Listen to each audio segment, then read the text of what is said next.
వేద ప్రతిపాదితమైనటువంటి ధర్మాన్ని జీవితంలో ఆలంబనంగా స్వీకరించి తమ జీవితాల్ని తీర్చిదిద్దుకున్నటువంటి పాండవులు ఏ విధంగా అంత గహనమై క్లేశభూయిష్టమై కష్టసాధ్యమైనటువంటి కీచక వధని సాధించగలిగారో ఆ కీచకుని యొక్క వధ వృత్తాంతము తదనంతరము భీమసేనుడు సంతోషించి ద్రౌపదీదేవికి ఆ కీచకుని యొక్క భౌతిక కాయాన్ని చూపించినప్పుడు ఆవిడ పొందినటువంటి ఆనందము ఈ విషయాలను మీకు నేను విజ్ఞాపన చేసి ఉన్నాను. అయితే మీతో ఆఖరణ ప్రసంగం పూర్తి చేస్తూ ఒక మాట అన్నాను. ఈ కీచక వధ తర్వాత ఒక చిత్రమైనటువంటి మలుపు ఒకటి ఉంది, దాన్ని నేను రేపటి రోజున ఆవిష్కరిస్తాను అని మీతో ప్రస్తావన చేసి ఉన్నాను. కీచకుడు సంహరింపబడ్డాడు. నర్తనశాల అనేటటువంటిది పగటిపూట ఎంత అందంగా ఉంటుందో రాత్రివేళ అంత భయంకరంగా ఉంటుంది. ఎందుచేతంటే కొన్ని ప్రదేశాలు పగటివేళ వెళ్ళడానికి చాలా సంతోషంగా ఉంటాయి, రాత్రివేళ చాలా భయావహంగా ఉంటాయి. ఎందుకంటే అందులో ప్రవేశించడానికి కానీ అందులో తిరగడానికి కానీ కొంచెం పూనిక కావాలి, ధైర్యం కావాలి. ఎందుచేత అంటే అవి అమంగళకరమైన ప్రదేశములేం కావు. కాకపోయినా అంత కటిక చీకటితో ఉండి పిలిస్తే పిలుపు అందదు. ఆ పిలుపు అందనటువంటి రీతిలో ఉండేటటువంటి పెద్ద కట్టడం మధ్యలోకి ఒక్కరే వెళ్ళడం అన్నది చాలా కష్టం.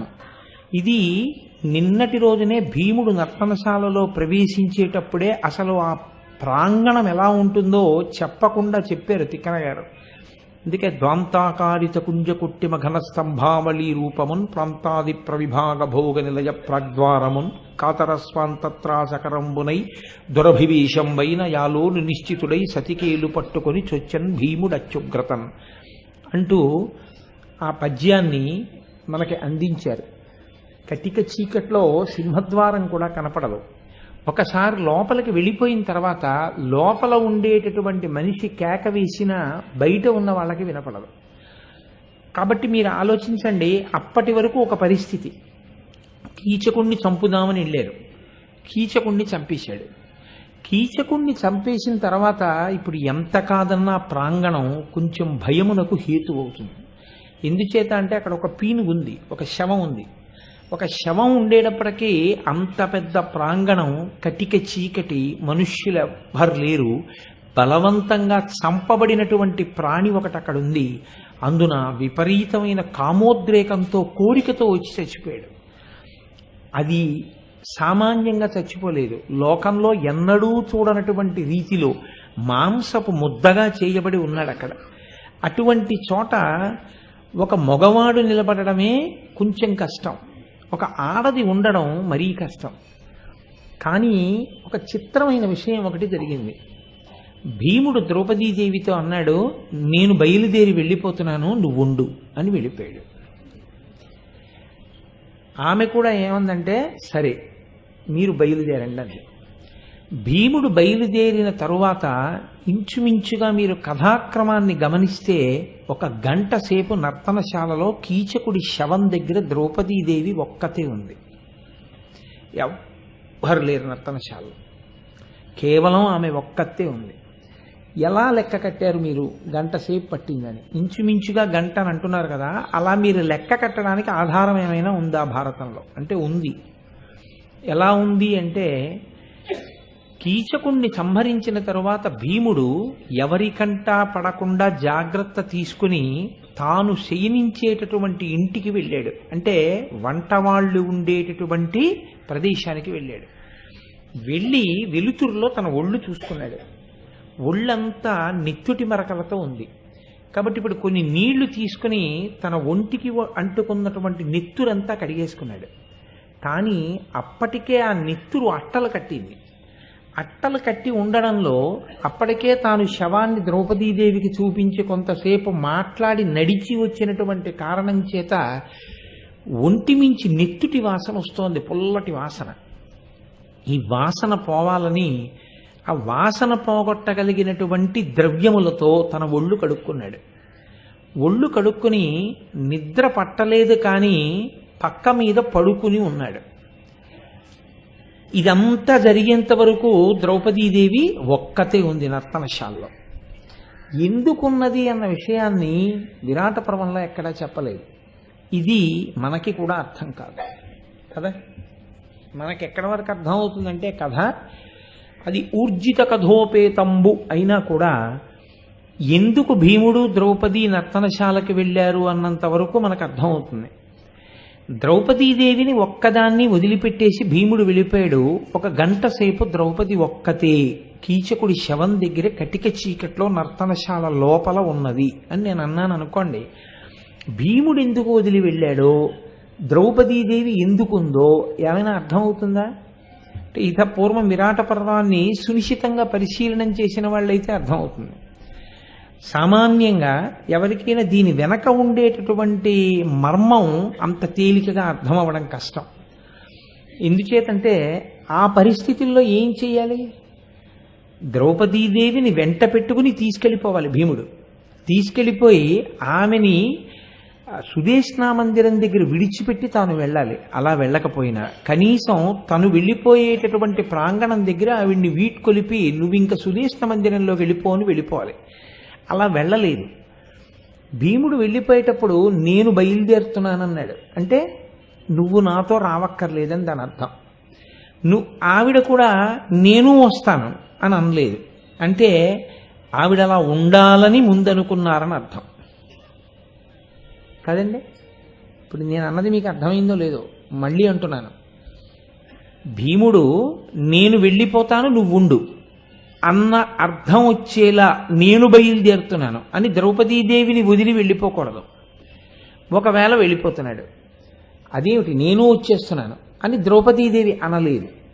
ఆవిడ అలా అనలేదు కనుక, ఆయన రమ్మనలేదు కనుక ఆవిడ అక్కడ ఉండాలి అని భీముడు, నేను ఉంటానని ద్రౌపది, ఇద్దరూ ఇత పూర్వమే మాట్లాడుకుని ఉండి ఉంటారు కదా. లేకపోతే అలా జరగదు. అలా ఎందుకు మాట్లాడుకుని ఉండాలి? అది ఎక్కడైనా ముందు ఆ వృత్తాంతాన్ని చెప్పారా?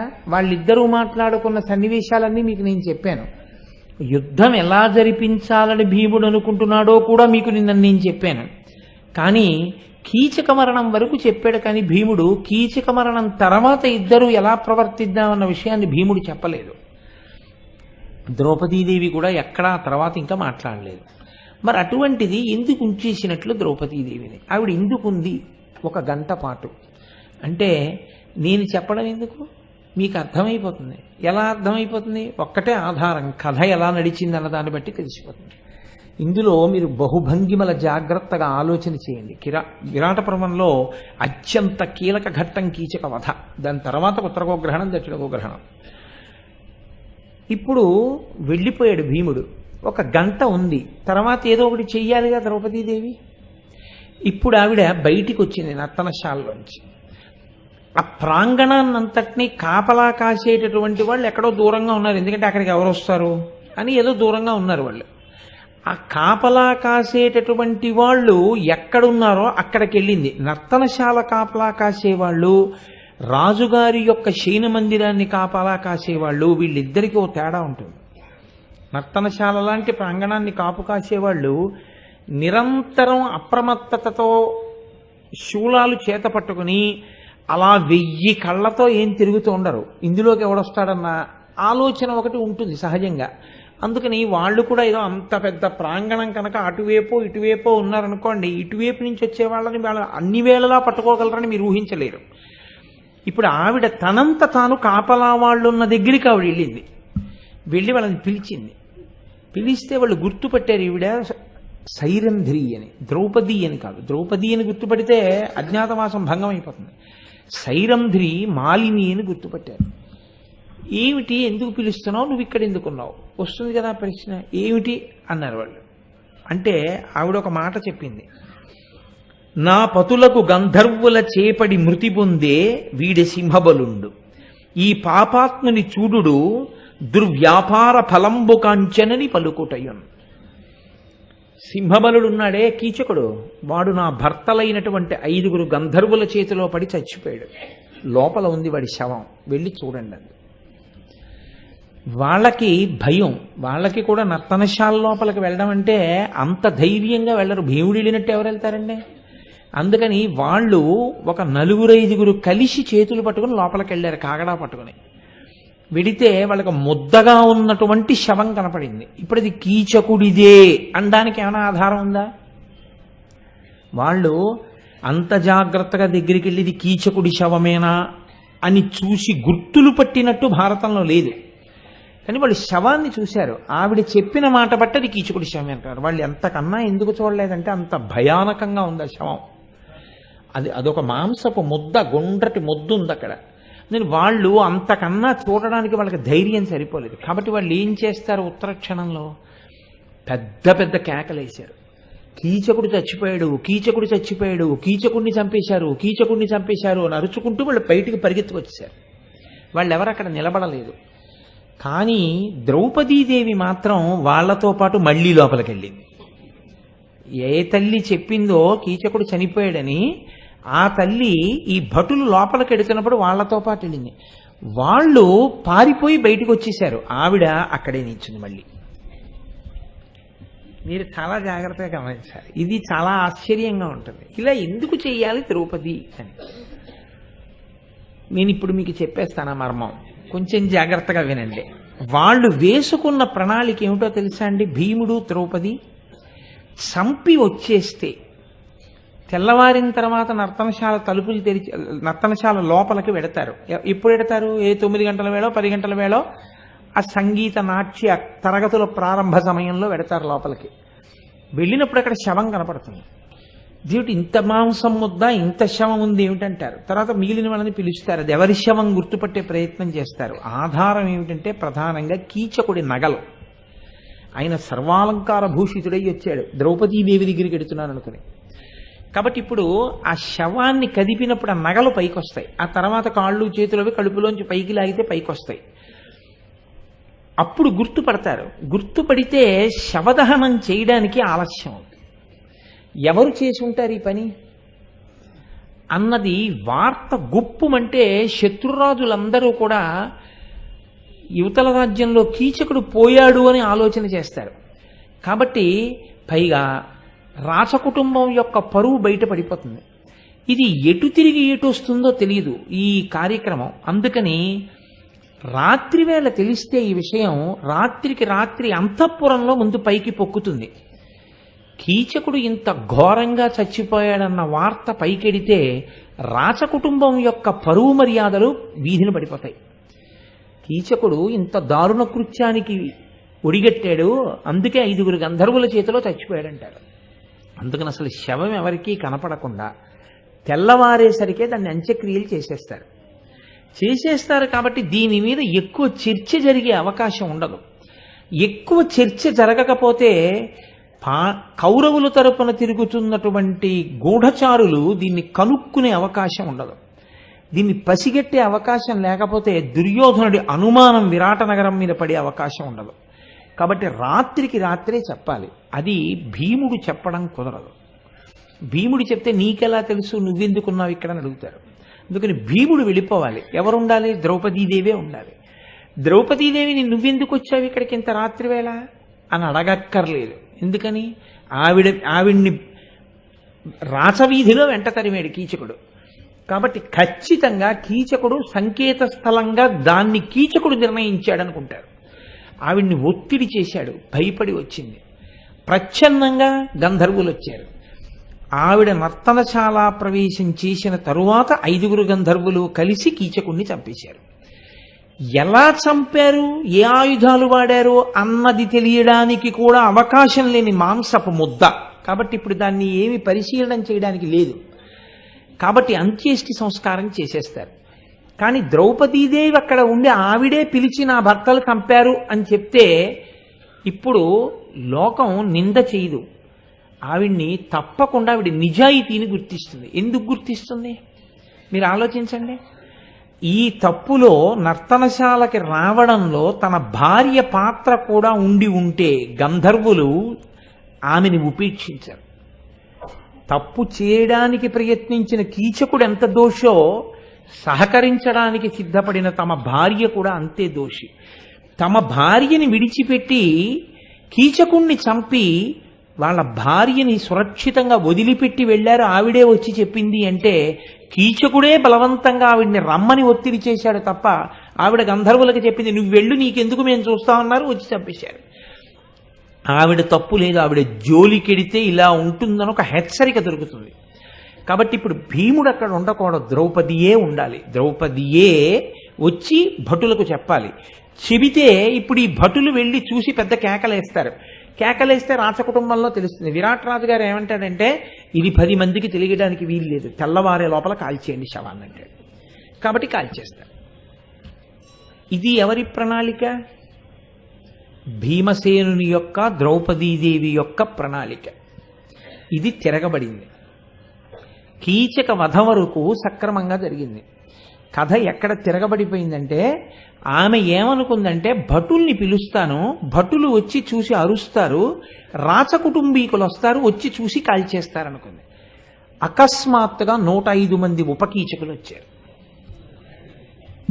ఇక్కడ మళ్ళీ మీకు అనుమానం రావాలిగా, 105 మంది ఉపకీచకులు నర్తనశాల వరండాలో పడుకోరుగా, ఎక్కడుండాలి వాళ్ళు? వాళ్ళు ఎక్కడో వాళ్ళ శయనాగారాల్లో వాళ్ళు పడుకుని ఉండాలి ఉపకీచకులు. 105 గదులకు వెళ్ళి 105 లేపడానికి ఎంత సమయం పడుతుంది? కొంత సమయం పట్టాలిగా. మరి భటులు వెళ్ళి పిలిచినట్టుందా?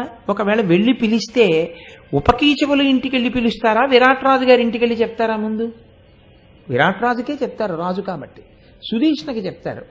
విరాట్ రాజుకి సుదేష్ణకి తెలియడం కన్నా ముందే ఉపకీచకులు అంత గబగబా పరిగెత్తుకుంటూ లోపలికి ఎలా వచ్చారు? ఎలా తెలిసింది వాళ్ళకి సమాచారం? 105 కట్టుకుని ఒక్కడికి మినహాయింపు లేకుండా 105 లోపలికి ఎలా వచ్చారు శవాన్ని చూడడానికి? అంటే ఇది వ్యూహమునందు ఉన్నటువంటి తప్పిదం. భీముడు రచించిన వ్యూహంలో పొరపాటు దొర్లింది.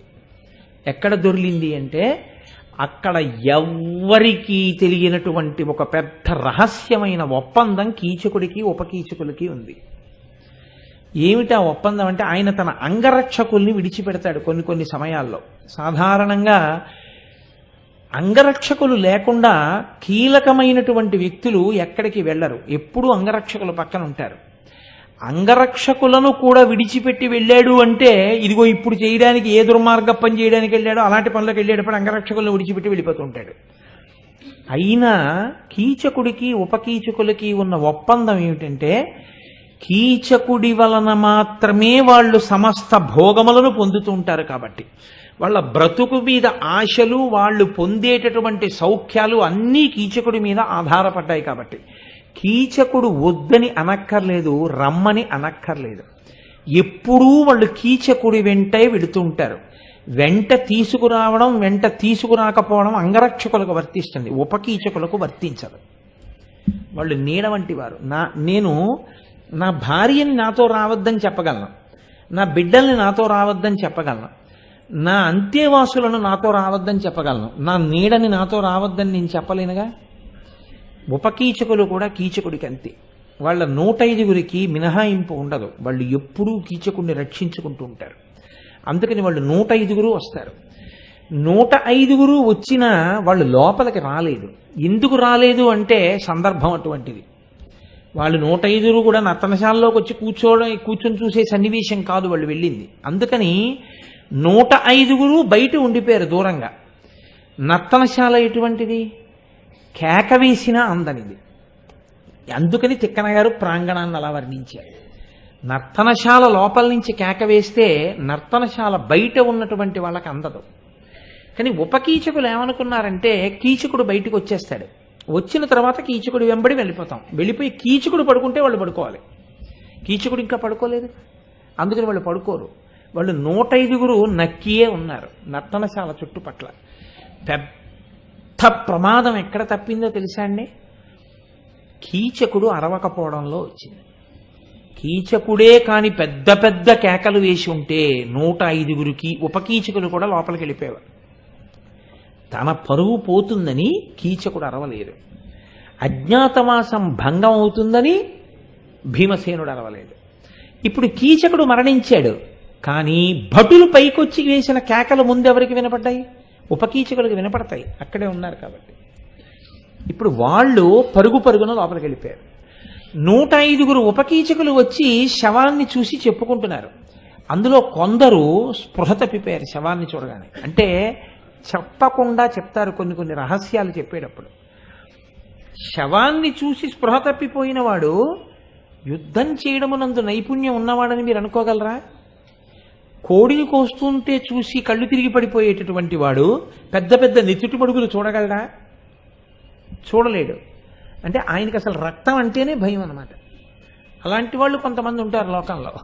ఎవరి వరకు ఎందుకు, విజయదశమి నాడు ఎందుకో రోడ్డు మీద పెడుతూ ఎందుకో ఇలా చూసేటప్పటికే ఒక షాప్ దగ్గర ఒక కోడి కంఠంగా వస్తున్నారు. నాకు అంతవరకే కనపడింది. ఆ తర్వాత నేను లేచేటప్పటికీ ఓ కిల్లీ షాప్ ముందు పడుకోబెట్టి షోడా కొడుతున్నారు నా మొహం మీద. అప్పుడు తెలివి వచ్చింది నాకు. ఇంతున్నావు ఎందుకు పడిపోయావు అని అడిగారు. కోడి మెడ మీద కత్తి చూసి పడిపోయానన్నాను.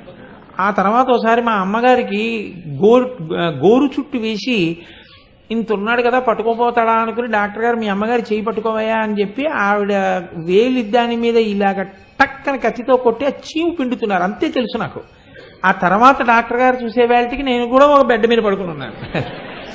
అంతంత మొనగాళ్ళు ఉంటారు నా వంటి వాళ్ళు, మా అన్నదమ్ములు. కాబట్టి అటువంటి వాడు ఏ వీరోచితమైన కృత్యానికి పనికొస్తాడు. ఇలా ఉపన్యాసాలు చెప్పడానికి తప్ప. ఇంత విరాటపరం అని చెప్పావు నువ్వు ఒక కత్తట్టుకు బయలుదేరంటే నేనేం చేస్తాను? కాబట్టి ఉపకీచకులు లోపలికి వెళ్లి కీచకుడి శవాన్ని చూడగానే స్పృహ తప్పిపోయారంటే వాళ్ళు ఎంత మహావీరులో మీకు అర్థమవుతుంది. కానీ వాళ్ళకు ఒక్కటి మాత్రం తెలుసు అని మీకు అర్థమవుతుంది. 105 కట్టకట్టుకు చేసేస్తుంటారు ఏ పని అయినా సరే. పెద్ద వివేకం ఏమి ఉండదు. 105 అన్నగారి వెనకాల వెళ్ళిపోతారు. 105 ఎక్కడో మొక్కల చాట్ట కూర్చుంటారు. అరుపులు వినపడితే 10 మంది పరిగెత్తారు, మిగిలిన వాళ్ళు పరిగెడతారు. మిగిలిన వాళ్ళు ఏడుస్తున్నారు, వాళ్ళు ఏడుస్తారు. కానీ వాడి బలహీనత వాడిది. చూసి స్పృహ తప్పిపోయేవాళ్ళు కొందరు, శవం మీద పడి ఏడిచేవాళ్ళు కొందరు, నిలబడి అయ్యో అయ్యో అయ్యో అయ్యో అన్నయ్య ఇంత దారుణంగా చచ్చిపోయావా అన్నయ్య, చచ్చిపోతే చచ్చిపోయావు కానీ బొత్తిగా ఇంత మాంసం ముద్దలా చచ్చిపోవడమా, కాళ్ళేవి చేతులేవి తలకాయేది అసలు ఏమీ కనపడకుండా ఈ పెద్ద గుండ్రంగా సున్నా చుట్టినట్టు ఈ శరీరం ఏమిటి అని వాళ్ళు ఏడుస్తున్నారు. ఏడుస్తుంటే అందులో ఒకడన్నాడు ద్రౌపదీదేవి అక్కడే నిలబడి చూస్తోంది వాళ్ళు ఏడుస్తుంటే. అంటే ఎందుకు చూడాలి? ఆవిడ ఊహించని ప్రమాదం వచ్చేసింది. ఆవిడ భీముడు ఏమనుకున్నారంటే కీచకుడు చనిపోయిన తర్వాత ఈ వార్త విరాట్ రాజుకి తెలుస్తుంది, రాచకుటుంబం వాళ్ళందరూ చూస్తారు, బయటపడకూడదని ఆయన్ని కాల్చేస్తారనుకున్నారు. కాబట్టి ఇప్పుడు కూడా ఆవిడ ఏమనుకుందంటే ఉపకీచకులు ఏడుస్తున్నారు, ఏడిచి ఏడిచి ఏడిచి ఏడిచి తనని చూస్తారు. తనేగా చెప్పింది నా భర్తలు చంపేశారని. తన జోలికి ఎందుకు వస్తారు? కీచకుడే చచ్చిపోతే ఉపకీచకులు వస్తారా? రారు. అందుకు నా జోలికి ఏం వస్తారు వీళ్ళు? కాబట్టి ఆవిడకో సంతోషంగా చూస్తోంది. ఇప్పుడు భలే ఏడుస్తున్నారా వీళ్ళందరూ అని. ఏడిచి ఏడిచి శవాన్ని పట్టుకుపోతారు, కాల్చేస్తారు. అయిపోయింది పని పూర్తిగా. తెల్లవారక ముందే శవదహనానికి కీచక శవం వెళ్ళిపోయింది. అనిపించుకుని వెళ్ళిపోదామని ఆవిడ నించుంది. కథ ఎక్కడ తిరగబడిందో తెలుసా అండి? ఉపకీచకులు అక్కడే ఉన్నారు అని భీమసేనుడు కాని ద్రౌపది కాని ఊహించలేదు. ఉపకీచకులు పరిగెత్తుకొచ్చాక కూడా నా భర్తలు కీచకుణ్ణే చంపారని చెప్పాను కాబట్టి నా జోలికొస్తారని ద్రౌపదీదేవి ఊహించలేదు. ఒకడన్నాడు అకస్మాత్తుగా, ఇది ప్రమాదము అన్న మాటకు అర్థం ఏమిటో విరాటపర్వం చెప్తుంది. ప్రమాదము అన్న మాటకు అర్థం ఏమిటో తెలుసా అండి? మీ బుద్ధి చేత మీరు తప్పించుకోలేనిది, మీ బుద్ధి చేత మీరు ఊహించలేనిది, దానికి ప్రమాదం అని పేరు.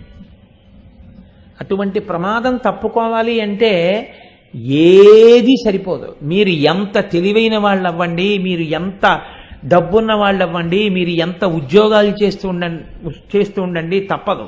దేని వలన తప్పుతుందో తెలుసా? ఒక ప్రమాదము జరిగేటప్పుడు ఈశ్వరుడు ఏం చేస్తాడంటే కర్మాకర్మ ఫలప్రదాత, ఘోర రూపంలో ఫలితాన్ని ఇస్తాడు ఆ కుటుంబానికి. ఇచ్చేటప్పుడు ఆయన వెంటనే ఒక లెక్క చూస్తాడు, కొన్ని పుణ్యాలు చూస్తాడు. నేను భాగవతం దశమస్కంధం చెప్పినప్పుడు మీకు చెప్పాను, ఇవేమైనా ఉన్నాయా వీళ్ళ ఖాతాల్లో అని చూస్తాడు. అటువంటి ఉన్నాయనుకోండి, ఉత్తర క్షణం అది మరణం వరకు వెళ్లకుండా ఇంకొక రీతిలో ఏదో దెబ్బ తగిలేట్టు, నెత్తురు కారేటట్టు, కించిత్ ప్రమాదం జరిగేటట్టు చేసి కాపాడేస్తాడు. అది ఖచ్చితంగా ఈశ్వరానుగ్రహం, మీకు అందులో సందేహం లేదు. నేను సోత్కర్షకి చెప్పుకున్నానని మీరు అనుకోకపోతే నేను మీకు ఒక విషయం చెప్తాను. మా పినతండ్రి గారి శరీరం విడిచిపెట్టినప్పుడు ధర్మోదకాలు ఇవ్వడం కోసమని నేను ముందు రోజు రాత్రి కాకినాడ నుంచి బస్సులో బయలుదేరాను. నా భార్య, నా కొడుకు, నా చెల్లెలు, నా మేనల్లుడు వీళ్ళందరూ ఉన్నారు బస్సులో. తెల్లవారకట్ట వేసవి కాలం, చల్లటి గాలి, బస్సు వెళ్ళిపోతోంది వేగంగా. వెడుతున్న బస్సులో అకస్మాత్తుగా నాకు ఎందుకో ఇలా చేస్తే బాగుండనిపించింది. అలా ఎందుకు చెయ్యాలి అంటే దానికి ఏం ఆలోచన లేదు. 2 మోకాళ్ళు ఎత్తి ఎదురుగుండా ఉన్న కుర్చీకి దాటించి తల వెనక్కి పెట్టి పడుకున్నాను. అంటే కొంచెం కాళ్ళు పొడుగు మీద ఏమైనా అలా పెడితే బాగుంటుంది అనిపించిందో నాకు. అలా పెట్టి పడుకున్నాను అంతే. ఆ తర్వాత నేను విన్న శబ్దం తర్వాత నేను లేచి నిలబడేటప్పటికి బస్సులో ఎవ్వరూ స్పృహతో లేరు, నా భార్యతో సహా. నేను ఒక్కడిని ఆ బస్సులో తెలివిగా ఉన్నవాడిని. మొత్తం బస్సు రోడ్డు దిగిపోయి డ్రైవర్కి కునుకొచ్చి ఒక పెద్ద మామిడి చెట్టు కొట్టేసింది. అందరూ నిద్రలో ఉన్నారు, అందరూ ముందుకు కొట్టుకున్నారు. అందరూ ముందుకు కొట్టుకోవడంలో ముఖాలు కొట్టుకుపోయి నిద్దట్లో స్పృహలు తప్పి అందరూ కింద పడిపోయారు బస్సులో. నేను లేచి బస్సులో ఆ చివరి నుంచి ఈ చివరికి, ఈ చివరి నుంచి ఆ చివరికి చూసేసరికి అందరూ స్పృహ తప్పిపోయి అందరూ నెట్టిటితో ముఖాలు దెబ్బలు తగిలేసి పడిపోయి ఉన్నారు. నేను ముందు నా భార్యని, మా చెల్లెల్ని, మా మేనలుడికి కాలు విరిగిపోయింది, మా ఆవిడ స్పృహ లేదు, నా చెల్లెలకి స్పృహ లేదు. ఏదో వీళ్ళందరినీ లేపడం, ఈలోగా మిగిలిన వాళ్ళకి కొంత తెలివి రావడం, ఇలాగ మొబైల్ స్క్వాడ్, ఒకటి పెట్రోలింగ్ స్క్వాడ్ రావడం, అందరినీ వేరు వ్యాన్స్లో తీసుకెళ్ళడం. మా మేనలుడి కాలు విరిగిపోయిందని కట్టు కట్టించడానికి నేను వైజాగ్లో కేజీహెచ్ హాస్పిటల్కి వెళ్తే నేను ఇప్పటికి మర్చిపోను.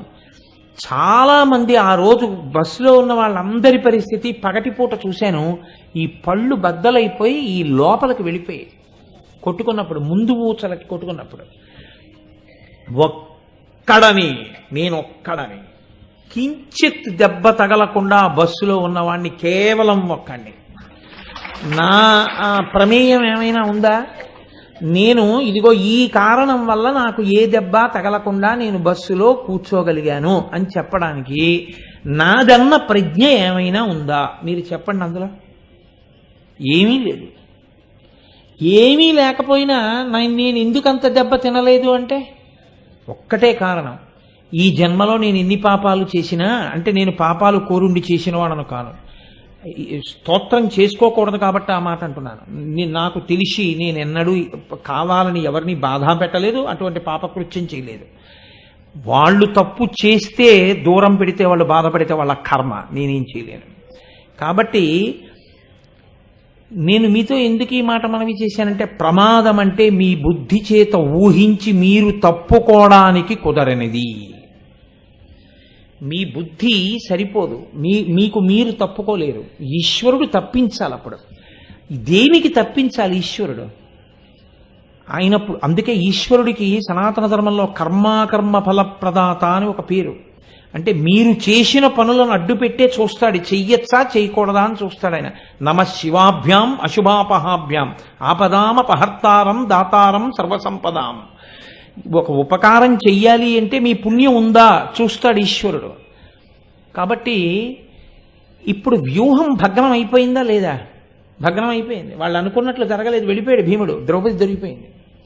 ఒకడి నోటి వెంట అకస్మాత్తుగా ఓ మాట వచ్చింది ఉపకీచకుల్లో, ఒరే దీనివల్లే రామన అన్నయ్య చచ్చిపోయాడు, దీని మీద కామంతోటే మన అన్నయ్యని 5 భర్తలతో చంపించి ఎంత నిర్భయంగా నించుందో చూడండిరా.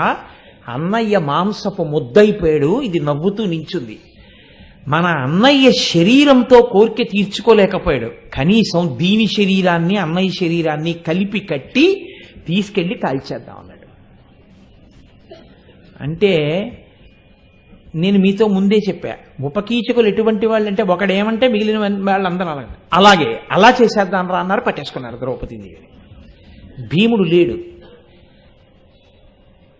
ఉపకీచకులకి కేక వినపడకపోతే భీముడికి మాత్రం వినపడుతుందా ఇప్పుడు? కాబట్టి భీముడికి వినపడదు.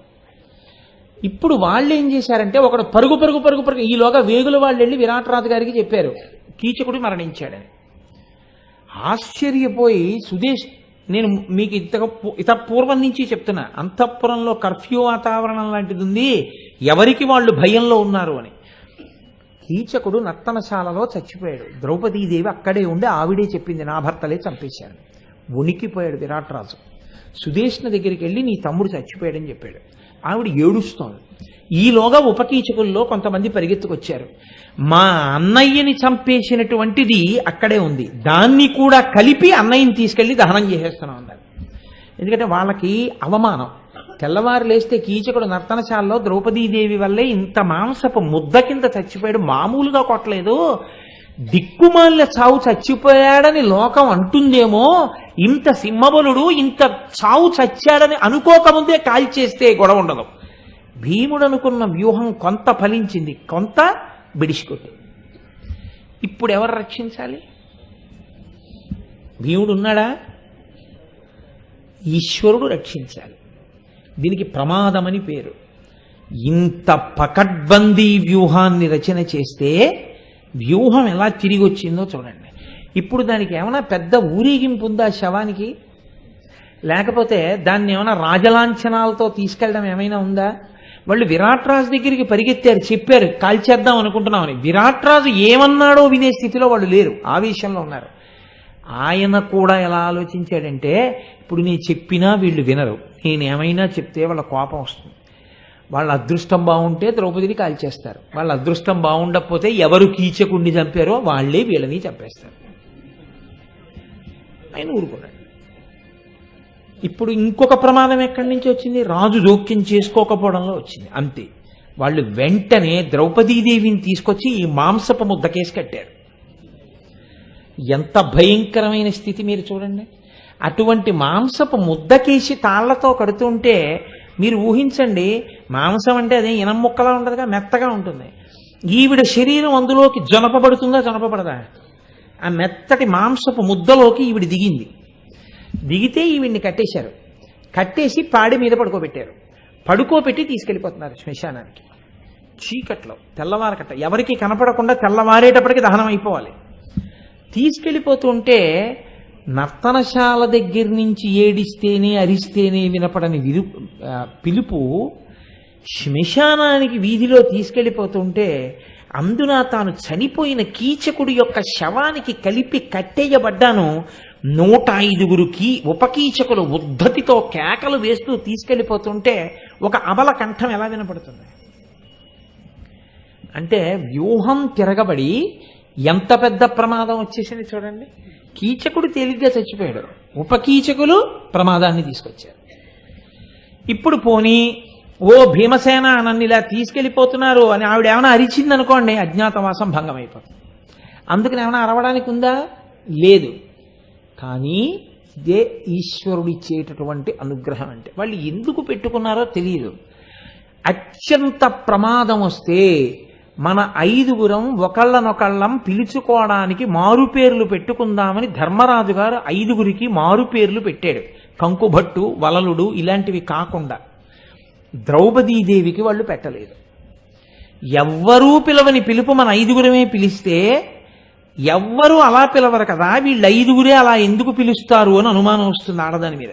అందుకని ద్రౌపదికి మారుపేరొద్దు, మన 5గురికి మారుపేర్లుంటాయి, ఈ పేరుతో పిలిస్తే మనం ఒకళ్ళకొకళ్ళం పలకాలి అని నిర్ణయం చేశాడు. అది ద్రౌపదికి తెలుసు. ఇప్పుడు ఆ పేర్లు అన్వయం అయ్యేటట్టుగా ఆవిడ పీనుకి కట్టి ఆవిడ్ని తీసుకెళ్ళిపోతున్నప్పుడు ఆవిడ పెద్ద పెద్ద కేకలేస్తోంది. అనతవైర్యో జయ మహద్భుత విక్రమవో జయంత దుర్మాన విఘార్ణ మాన రిపుమర్దనయో విజయాభిదాన తేజో నిహతాహిత ప్రకట శూర గుణ ప్రతిభాసయో జయత్సేన విరోధి బాహుబల జృంభణ భంజనయో జయద్బలా అని అరిచింది ఆవిడ. ఒక్కొక్కళ్ళ పరాక్రమాన్ని చెప్తూ జయ అంది. ముందు జయ అంటే ధర్మరాజు గారికి ఉన్నటువంటి సంకేతనామం. జయంత భీముడిది. జయాభిదాన విజయుడు. విజయాభిదాన అంటే విజయుడు. విజయుడు అర్జునుడికి ఉన్న పేరు, ఆయనకి బిరుదునామం కూడా విజయుడే. జయత్సేన నకులుడి పేరు. జయద్బల సహదేవుడికి పేరు. ఈ 5గురికి విరాట్ రాజు కొరువులో కంకుభట్టు, వలలుడు అలాంటి పేర్లు పెట్టుకున్నారు వాళ్ళు, మారు పేర్లు. అవి కాక వాళ్ళకి మాత్రమే తెలిసే సంకేతం ఈ 5 పేర్లు. ఈ 5 పేర్లతో అరిచింది. అదృష్టం ఎక్కడొచ్చిందంటే ఇంకా శ్మశానం అల్లంత దూరంలో ఉందనగా ఈ కేక ఇంకా నిద్ర పట్టకుండా ద్రౌపది వెళ్ళిపోయి ఉంటుందా అన్న అనుమానంతో ఇంకా పూర్తిగా నిద్రపోని భీముడి యొక్క చెవుల పడింది. ఉలిక్కిపడి లేచి కూర్చున్నాడు. ఏమిటి ద్రౌపది అరుస్తున్నట్లు వినపడుతోంది అని. ఉపకీచకుల యొక్క పెద్ద కేకలు అరుపులు వినపడుతున్నాయి. అనుమానం వచ్చింది ద్రౌపదికి. ఏదో ప్రమాదం వచ్చిందని కొంచెం దగ్గరగా వెళ్ళి విన్నాడు. ఆవిడ అరుపులే. శవానికి కట్టి తీసుకెళ్లిపోతున్నారు, నన్ను కాపాడండి అని అరుస్తోంది. ఆయన కనుక వెంటనే ప్రాకారం దూకి కోట ఎక్కి కోట మించి కిందకి దూకాడు. కిందకి దూకి ఆ చీకట్లో ఎవ్వరికీ కనపడకుండా వాళ్ళకన్నా ముందు శ్మశానానికి వెళ్ళిపోయాడు. మహాభారతంలో భీముడు, శ్రీరామాయణంలో హనుమ, వీళ్ళిద్దరే చెట్లు పీకి యుద్ధం చేస్తారు. ఉత్పాటయిత్వా వేగేన హనుమాన్ పవనాత్మజ అంటుంటారు వాల్మీకి మహర్షి. అపారమైన వేగంతో చెట్లు పీకేస్తుంటాడు ఆయన. ఆ చెట్లు పీకి విసిరేస్తుంటాడు. అలా ఆ కటిక చీకట్లో శ్మశానంలో ఒక పెద్ద చెట్టుని పీకి ఎత్తి పట్టుకుని నించున్నాడు. వీళ్ళు కాగడాలు పట్టుకుని ఆ శవాన్ని ఊరేగిస్తూ తీసుకెళ్తున్నారు. వాళ్ళకి కాగడాల వెలుతురులో దూరంగా పెద్ద చెట్టు పట్టుకుని లీలగా ఓ ఆకారం కనపడింది. వాళ్ళకి ఆ పెద్ద చెట్టు కింద కాళ్ళు కనపడేటప్పటికీ భయంతో 5గురులా కనపడ్డాడు. 5గురు గంధర్వులు మనకన్నా ముందే శ్మశానానికి వచ్చేశారా అన్నాడు. అంతే. నేను మీకు ముందే మనవి చేశాను, వాళ్ళు ఎటువంటి వాళ్ళు అంటే అతి పిరికి నూతిలో కురికి. చాలామంది వాళ్ళకి ఎదురుగుండా శ్మశానంలో 5గురు గంధర్వులు నించున్నారంటే అన్నయ్యే చచ్చిపోయాడు మనమెంత అని సూతులు భీతులై ద్రుపదసూతి సమేతముగాగ అగ్రజ ప్రేతము వైచి వీటి దశ బెల్లుగబార తొడంగినన్ వడిన్ వాతసుతుండు ముట్టుకొని వార బడల్బడవ్రేసి అందరం చేతుల తేటవో నురుముసేసి విశృంఖల విక్రమంబునన్. ఆ అన్నగారి శవాన్ని కూడా అలా కిందబారేసి ఆ పాడి కొంతమంది పల్లపు ప్రదేశాల్లో దాక్కున్నారు. కొంతమంది నీటి మడుగుల్లో దూకేసి అందులో ముక్కు మూసుకుని మునిగిపోయి కూర్చున్నారు. కొంతమంది అంతఃపురం వైపుకు పారిపోతున్నారు. భీముడు మంచి అదును దొరికిందని చేతుల దురద తీరిపోయేటట్టుగా ఆ పెద్ద చెట్టుని చేత్తో పట్టుకుని ఎక్కడి వాళ్ళని అక్కడే పట్టుకుని మోది చంపేశాడు. 105 మాంసపు ముద్దలు అయిపోయారు.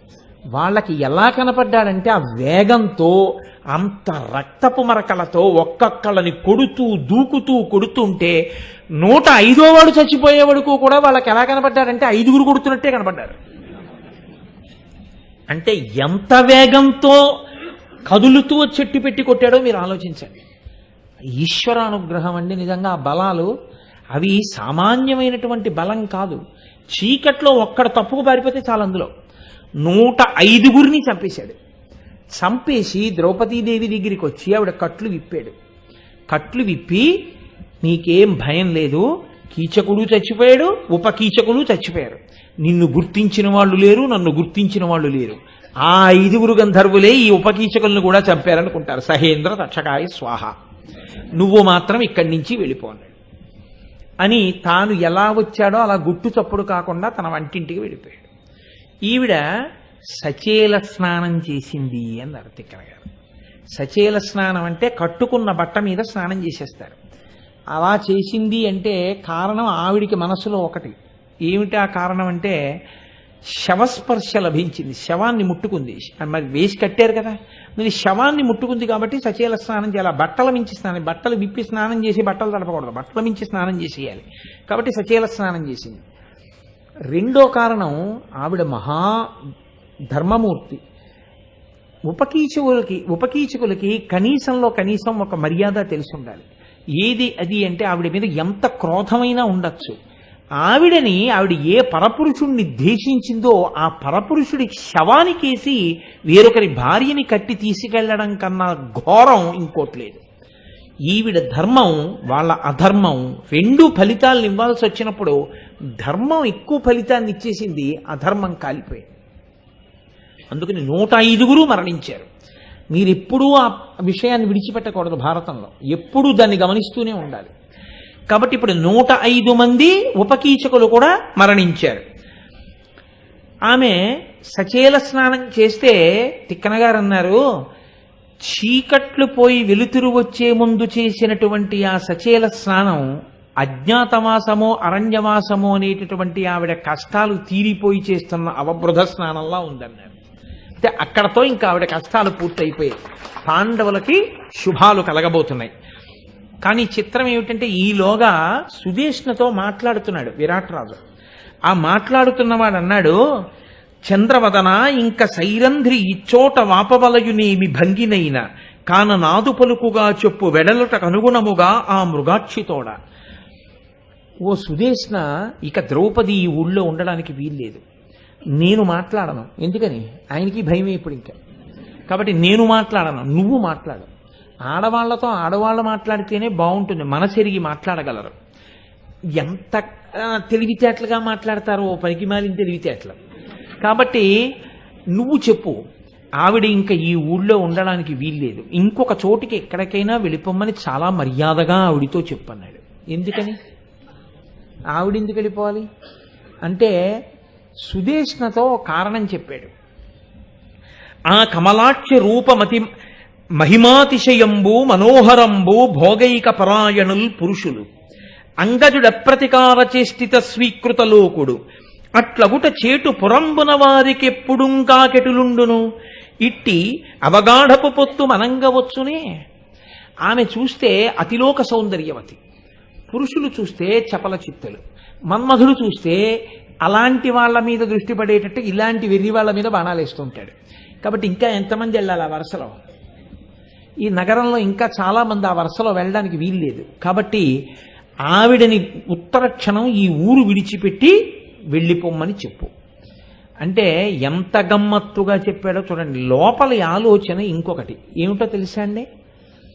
ఇప్పుడు కీచకుడు చచ్చిపోయాడు కాబట్టి తన రాచ పదవిని ఎదురు మాట్లాడగలిగినటువంటి వాడు లేడు. ఇప్పుడు తాను పూర్ణంగా రాజు. ఎందుకంటే హితపూర్వం కీచకుడు తనని కూర్చోబెట్టి తాను పరిపాలించాడు. ఇప్పుడు అలా పరిపాలించడానికి కీచకుడు లేడు కాబట్టి ఇప్పుడు తానే రాజు. కానీ తాను కూడా భయపడవలసిన వ్యక్తి ఇంకోళ్ళు ఉండిపోయారు. ఎవరు? ద్రౌపది. ఆవిడొచ్చి ఈయనకి ఉపకారం చేయవయా అందనుకోండి, కుదరదన్నాడు అనుకోండి విరాట్రాజు గారు. చూడకూడని చూపు చూస్తున్నాడు విరాట్రాజు అంటే వాళ్ళ ఆయన దగ్గరికి వెళ్ళి మళ్ళీ 5 వస్తారు రాత్రి ఎప్పుడో. అందుకని మళ్ళీ నాకు ఇంకో ఆడదేమిటి అధికారంలో లేకుండా నన్ను